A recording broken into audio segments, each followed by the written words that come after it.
हमारी कमजोरी गुस्सा है। हमें तो 15 दिन हुए थे, डकैत पकड़ के ले गए थे और तुरंत डकैत बना दिया, कुड़की कर ली मेरे घर की। फिल्म को देख के नहीं लगता है कि ये मेरी कहानी है या मेरा ये वो रोल कोई निभा रहा है। बस जो थोड़ा बहुत होगा वो समाज सेवा करेंगे और बस। मौत आ जाएगी तो सोते सोते मर जाएंगे, मौत नहीं आई होगी तो कोई गोली भी मारेगा, जब भी नहीं मरेंगे। नमस्कार, क्राइम पेट्रोल देख रहे हैं आप। मैं हूं कैलाश बिष्ट। 11 साल की उम्र क्या उम्र होती है? 11 साल की उम्र में बच्चा ढंग से कुछ देख भी नहीं पाता, कुछ सीख भी नहीं पाता। और जरा सोचिए, अगर 11 साल की उम्र में किसी लड़की की अगर शादी कर दी जाए तो सोचिए उस पर क्या बीतेगी। और वो भी तब जब उसका पति उससे 3 गुना उम्र में बड़ा हो और वो पति उसके साथ जबरदस्ती करे, उसकी इज्जत तार तार करे। वो लड़की चीखती रहे, वो लड़की चिल्लाती रहे, लेकिन उसका पति उसकी एक ना सुने। हम बात कर रहे हैं एक ऐसी महिला डाकू की जो इन्हीं यातनाओं की वजह से डाकू बनी। लेकिन अफसोस, उसके साथ, उसकी इज्जत के साथ जो खिलवाड़ हुआ वो एक मर्तबा नहीं, कई मर्तबा हुआ। पुलिस कर्मियों ने उसके साथ खिलवाड़ किया, उसके बाद डाकुओं ने उसके साथ खिलवाड़ किया, उसके बाद एक गांव के 22 ठाकुरों ने उसकी इज्जत के साथ खिलवाड़ किया, जिसके चलते वो इतनी कठोर और इतनी मजबूत हो गई कि उसने उन तमाम ठाकुरों को मौत के घाट उतारने की सोची जिन ठाकुरों ने उसका जीवन ही बर्बाद कर दिया। इसके अलावा उसने उस पति को भी सबक सिखाने की ठानी जिस पति की वजह से उसका जीवन नर्क बना। ये बात हो रही है फूलन देवी की, उस महिला डाकू की जिसने जो हत्याकांड को अंजाम दिया, तो वह हत्याकांड इतना जघन्य था कि पूरे भारत में सिर्फ उसी हत्याकांड की धूम थी, उसी हत्याकांड की गूंज थी। फूलन देवी से जुड़े अन्य किस्से भी इस स्टोरी में आपको देखने को मिलेंगे, तो स्टोरी देखिए और जानिए कि कैसे फूलन देवी गरीब परिवार से एक डाकू बनी और डाकू से फिर वो बनी सांसद। डाकू, ये शब्द सुनते ही दिमाग में घोड़े पर बैठा एक लंबा चौड़ा शख्स और काले कपड़े से ढका मुंह और कंधे पर लटकी बंदूक जैसी एक परछाई सामने आती है। आपने डाकुओं की बहुत सी कहानियां सुनी होंगी। इतिहास के पन्नों में दफन कुछ डाकू तो ऐसे भी हैं जो कानून के लिए तो डाकू थे, लेकिन अपने गांव वालों के लिए, बस्ती वालों के लिए किसी मसीहा से कम नहीं थे। आज हम आपको जिस डाकू की कहानी सामने रखने वाले हैं वो एक महिला डाकू की कहानी है। जी हाँ, सही सुना आपने, महिला डाकू। लेकिन इस महिला के डाकू बनने की कहानी ऐसी है कि इसे सुनकर आपके रोंगटे खड़े हो जाएंगे। बात हो रही है फूलन देवी की।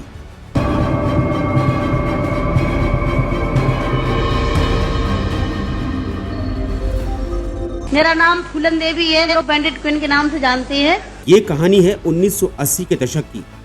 इस दशक में फूलन देवी चंबल के बीहड़ों की खतरनाक डाकू मानी जाती थी। लेकिन कहते हैं ना कि कोई भी अपराधी जन्म से अपराधी नहीं होता। फूलन देवी के क्रूर स्वभाव के पीछे भी कुछ ऐसी ही कहानी है जिसने फूलन देवी को एक खतरनाक डाकू बना दिया। फूलन देवी का जन्म उत्तर प्रदेश के गांव पुरवा में 1963 में हुआ। फूलन देवी के डाकू बनने की कहानी भी इसी गांव से शुरू होती है, जहां वो अपने माँ बाप और बहनों के साथ रहती थी। कानपुर के पास स्थित इस गांव में फूलन के परिवार को मल्ला होने के चलते ऊंची जाति के लोग उन्हें गंदी नजरों से देखते थे। इनके साथ गुलामों जैसा बर्ताव होता था। फूलन का परिवार बहुत गरीब था और उसके 2 भाई और 2 बहनें थी। लेकिन 2 भाइयों की मौत हो जाती है, जिसके बाद उसका ताऊ उनकी 6 बीघा जमीन पर कब्जा कर लेता है, जिसका विरोध फूलन लगातार करती है। और इस जमीन को छुड़ाने के लिए फूलन के पिता जो कुछ भी कमाते हैं वो जमीन के झगड़े के चलते वकीलों की फीस में चला जाता है। फूलन इसी तरह के दम घुटू माहौल में पलते पलते अंदर से बदले की आग में जलने लगी। उसकी इस जलन को सुलगाने में उसकी मां ने आग में घी का काम किया। जब फूलन 11 साल की हुई तो उसके चचेरे भाई मायादीन ने उसका गांव से बाहर निकालने का प्लान बनाया। उसकी शादी पुट्टी लाल नाम के अधेड़ आदमी से करवाई गई। शादी के दौरान फूलन की उम्र महज 11 साल थी और शादी के बाद जब वो ससुराल जाती है तो 1-2 दिन तो सब ठीक रहता है, लेकिन इसके बाद उसके साथ हुआ हैवानियत का खेल शुरू। एक नन्ही सी बच्ची जिसे अभी जीवन का कोई तजुर्बा नहीं था, जिसे कुछ अनुभव नहीं था, उसके पति ने इस मासूम को अपनी हैवानियत का शिकार बनाया। उसके साथ वो रोज मुंह काला करता, उसकी चीखें दूर दूर तक जाती, लेकिन उसके ससुराल में कोई ऐसा नहीं था जो उसके दर्द को समझ सके। वो ससुराल से भागकर अपने गांव आ गई और अपने परिवार को आप बीती सुनाई, लेकिन परिवार गरीबी से मजबूर था, करता भी तो क्या करता। वहीं दूसरी ओर गांव वाले उससे पहले से ही चिढ़ते थे और पंचायत उसे कई बार धमका भी चुकी थी। एक दिन वो गांव के बाहर कुछ काम कर रही थी कि अचानक ठाकुर सरपंच के बेटे ने उसके साथ छेड़छाड़ शुरू कर दी और फूलन ने इसका विरोध करने के साथ उसकी जमकर पिटाई की। सरपंच का बेटा गांव गया और अपनी आप बीती अपने पिता को सुनाई। इसके बाद पंचायत ने फूलन को पुलिस के हवाले कर दिया। पुलिस वालों ने उसे 3 दिन बंद रखा और 3 दिनों तक उसकी आबरू से खिलवाड़ किया। 3 दिन बाद पुलिस ने उसे छोड़ा और गांव ले आई। जैसे ही वो गांव पहुंची तो उस वक्त का चर्चित डकैत बाबू गुज्जर गांव में आ जाता है और पुलिस को घेर लेता है। बाबू गुज्जर इतना खतरनाक था कि पुलिस उसके खौफ के आगे कुछ कर नहीं पाई और वो फूलन देवी को अपने साथ उठाकर ले गया।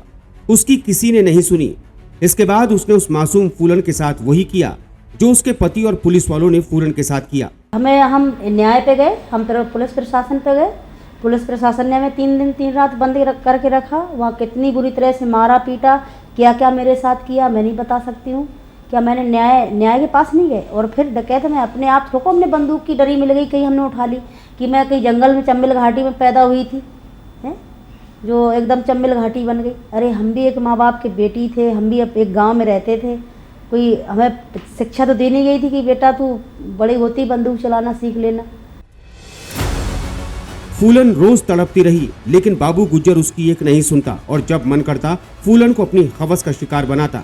बाबू गुज्जर गैंग का सरदार था और साथ ही ठाकुर। उसके गैंग में मल्लाह जाति के डाकू भी थे, जिनमें से एक था विक्रम मल्लाह। फिर क्या था, एक दिन जब बाबू फूलन से जबरदस्ती करने लगा तो विक्रम ने बाबू को रोकना चाहा, लेकिन बाबू ने विक्रम को धक्का दे दिया। दोनों के बीच कहासुनी हुई और विक्रम ने बाबू गुज्जर को इस दौरान गोली मार दी।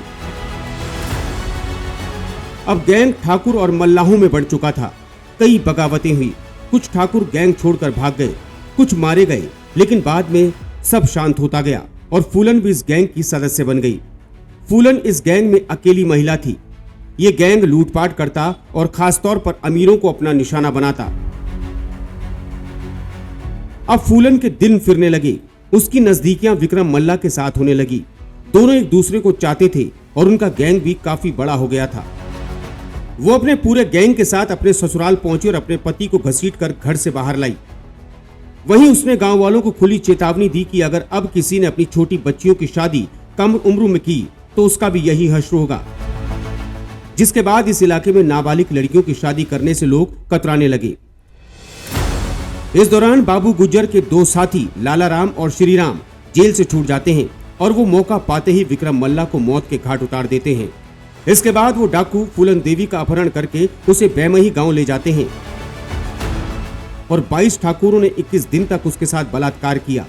वो चीखती रही, गिड़गिड़ाती रही, लेकिन ठाकुरों ने उसकी एक नहीं सुनी और 21 दिनों तक रोज अनगिनत उसके साथ बलात्कार किया जाता, जिसमें सभी उम्र के लोग शामिल थे। इसमें गांव के कुछ बच्चे भी शामिल थे। इसी दौरान दबंगों ने उसे कमरे से बाहर निकाला और उसके तन के सारे कपड़े निकाल दिए। उसे एक मटका दिया और कुएं से पानी भरकर लाने को कहा। वो लोग पूरे गांव को इकट्ठा कर लेते हैं और कहते हैं कि ये वही डाकू फूलन देवी है जिसने ठाकुरों को गाली दी, इसलिए इसका ये हश्र किया है। कुएं से पानी लाने वाली बात अचानक पूरे इलाके में आग की तरह फैल गई और उसे मरा समझकर भूल चुके साथी उसको लेने अपने लाव लश्कर के साथ बैमई गांव पहुंचते हैं और उसे सकुशल रिहा करवा लेते हैं। ले गए थे हमको बांध के, विक्रम को मार दिया और हमको बांध के ले गए अपने साथ में। किसी ने नहीं सोचा कि ये लड़की है या औरत है, इसको छोड़ देना चाहिए, या तो वो लोग हमको मार देते, जिंदा नहीं छोड़ते। हमने कहा था उन लोगों से कि हमको मार दो, परंतु ये पता नहीं है कि हमारे संग में ये दुर्व्यवहार कौन गांव के थे, कहाँ के थे, किसने किया जरूर है, बहुत ज्यादा किया। उसने कसम खा ली थी कि बैमई गांव के ठाकुरों का नाश कर देगी। वो रोज इस आग में जल रही थी। फिर वो दिन आया जिसका फूलन देवी को काफी समय से इंतजार था। उसे मुखबिरों से खबर मिली कि बैमई गांव में किसी ठाकुर के घर पर शादी है। बस फिर क्या था, प्लानिंग की गई सबसे बड़े हत्याकांड को अंजाम देने की। सभी डाकू पुलिस की वर्दी में गांव में दाखिल होते हुए उस घर में जा घुसे जहां शादी हो रही थी। गांव वालों में हड़कंप मच गया। उसने 22 ठाकुरों को लाइन में खड़ा कर दिया। उसने सभी लोगों की जमकर पिटाई की और पूरे गांव वालों के सामने इन 22 लोगों को गोलियों से भूनकर मौत के घाट उतार दिया। ये देश का सबसे जघन्य हत्याकांड था और ये खबर आग की तरह पूरे प्रदेश और देश में फैल गई। इसके बाद उसका बैंडेड क्वीन नाम पड़ गया।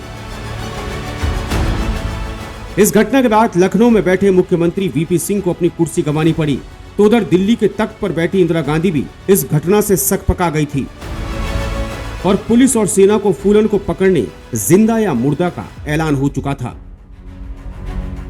चंबल के बीहड़ों में सेना और पुलिस ताबड़तोड़ छापेमारी कर रही थी। अब फूलन समझ चुकी थी कि मौत नजदीक है। उसने आत्मसमर्पण करने की योजना बनाई। वहीं सरकार के लिए भी ये स्थिति जस की तस थी। तभी एक एसएसपी राजेंद्र चतुर्वेदी को यह जिम्मेदारी सौंपी गई कि फूलन से आत्मसमर्पण करवाया जाए। फूलन देवी से संपर्क हुआ और फूलन देवी ने संपर्क होते ही आत्मसमर्पण के लिए हामी तो भर दी, लेकिन उन्होंने आत्मसमर्पण के साथ कुछ शर्तें भी रखी। यूपी में सरेंडर नहीं करेंगी, मध्य प्रदेश के सीएम के सामने होगा सरेंडर, हथियार गांधी जी और दुर्गा मां की मूर्ति के आगे रखेंगे, फांसी मंजूर नहीं, सिर्फ 8 साल की कैद मंजूर, परिवार के सभी सदस्य रहेंगे मौजूद, परिवार को जमीन और पेंशन। केंद्र और एमपी सरकार ने उसकी शर्तें स्वीकार कर ली। इसके बाद जहां आत्मसमर्पण होना था वहां स्टेज बन रहा था और 300 पुलिसकर्मी वहां तैनात किए गए, लेकिन देखते ही देखते वहां 15,000 से ज्यादा लोगों का हुजूम उमड़ पड़ा। ये देख पुलिस के भी हाथ पैर फूल गए, लेकिन ये वही लोग थे जो फूलन देवी को डाकू नहीं मसीहा मानते थे। दरअसल फूलन देवी जो लूटपाट करती थी उससे वह गरीबों को खूब मदद करती थी। गरीब बेटियों की शादी से लेकर हर तरह की मदद किया करती थी। इन सब के सामने फूलन और उसके साथियों ने आत्मसमर्पण किया। उसे 11 साल की जेल हुई, जिसमें फूलन द्वारा बीच में कोई जमानत नहीं ली गई और फिर 1994 में फूलन देवी रिहा हुई। 1995 में यूपी की मुलायम सरकार ने उसके 48 मुकदमे वापस ले लिए और फूलन देवी को मिर्जापुर से लोकसभा का टिकट दिया। वो सांसद बन गई। 1998 में फिर चुनाव हुए। फूलन फिर चुनाव लड़ी, लेकिन चुनाव हार गई। एक बार फिर 1999 में लोकसभा चुनाव हुए और फूलन दूसरी बार मिर्जापुर से सांसद चुनी गई। लेकिन राजनीति का यह सफर ठाकुरों के साथ दुश्मनी को पीछे नहीं छोड़ पाया और इसका खामियाजा फूलन ने 25 जुलाई 2001 में अपनी जान गंवाकर चुकाया। 2001 में दिल्ली में उनके घर के सामने फूलन देवी की हत्या कर दी गई। खुद को राजपूत गौरव के लिए लड़ने वाला योद्धा बताने वाले शेर सिंह राणा ने फूलन देवी की हत्या कर दी। कौन है शेर सिंह राणा, जिसने एक सांसद को उसी के घर के सामने गोलियों से भून दिया और इसे राजपूतों का गौरव बताया? और फूलन देवी को मारने की ऐसी क्या वजह शेर सिंह राणा ने बताई, ये हम आपको आने वाले अन्य एपिसोड में बताएंगे।